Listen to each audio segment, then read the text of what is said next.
44 photos au format 50-75, des espèces pour la plupart endémiques de Madagascar, autrement dit vivant uniquement sur cette île située dans l'océan Indien. Madagascar, une île si particulière avec 5 climats différents, quasi équatorial d'un côté, subdésertique de l'autre.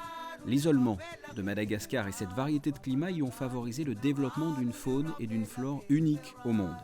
Nicolas Segalerba, 29 ans, passionné par la photographie ainsi que le monde animalier, a trouvé depuis 2006 le terrain de jeu idéal. Madagascar, c'est un site où la biodiversité est vraiment extraordinaire, où il y a une quantité d'animaux vraiment phénoménale. Voilà. Après, moi, comme je suis un passionné d'amphibiens, Madagascar, c'est un des sites au monde où il y a les grenouilles les plus extraordinaires. Donc, toutes les familles des Mantella, vraiment très très colorées. Voilà, donc comme j'avais fait avant l'Amazonie, c'est vrai que c'était la continuité un peu Madagascar pour voir ce genre d'animaux. Entre des lémuriens, des grenouilles ou encore des oiseaux, Nicolas Segalerba appréciait le shooting d'un animal en particulier.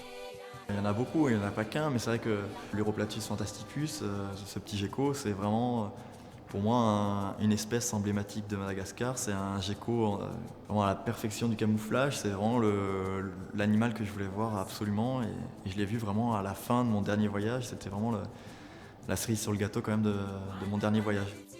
Ces clichés sont des instants de vie, des animaux pris sur le vif.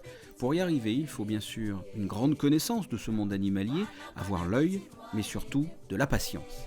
Il y a des animaux qui vont être très difficiles à approcher en fait parce qu'ils ne sont pas habitués à l'homme ou des zones où ils ont été chassés, donc certains lémuriens qui sont très très très furtifs, très rares. Ça va être plus la difficulté pour certains lémuriens vraiment de pouvoir l'approcher au plus près et de ne pas avoir de branches parce que c'est des forêts très denses. Donc d'avoir un champ bien propre en fait où l'animal est pas avec plein de branches au milieu.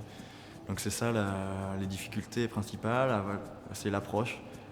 Après c'est la lumière en forêt, c'est pas évident parce qu'il n'y a pas beaucoup de lumière qui rentre en forêt. Donc ça fait vite beaucoup de contre-jour avec les lémuriens comme ils sont en hauteur souvent.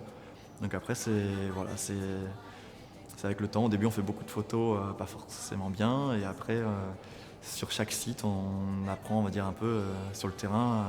Sur chaque site et chaque espèce, on apprend à jouer avec.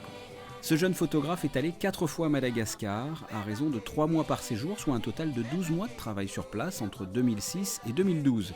Nicolas a pris près de 100 000 clichés pour arriver à réaliser une telle exposition. Une sélection de photos représentant des espèces emblématiques de l'île ainsi que d'autres espèces moins connues et parfois extrêmement menacées. Le résultat est visible dans la salle d'exposition du Jardin Exotique jusqu'au 5 août.